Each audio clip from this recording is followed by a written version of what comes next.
שלום מקנואיסטים, כאן נדב, מנהל הסושיאל של מקנו, ואני כאן היום כדי להסביר לכם באיזה קלות ניתן להגדיר הרשאות דיווח בתוך המערכת של מקנו.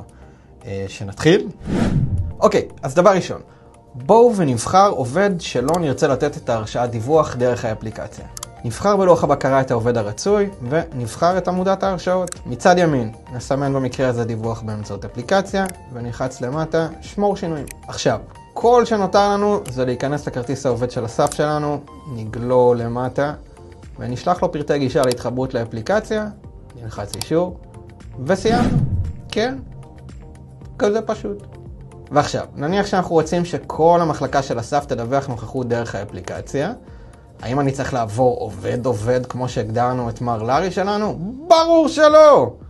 בואו נלמד איך מגדירים עבור מספר עובדים בפעולה אחת. אז קודם כל, נבחר בעמודת העובדים, נעבור לקטגוריית ההגדרות, ואז להרשאות גורפות.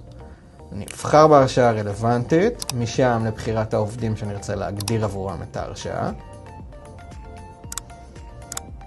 נשנה את הסטטוס לפעיל, וזהו. כזה פשוט.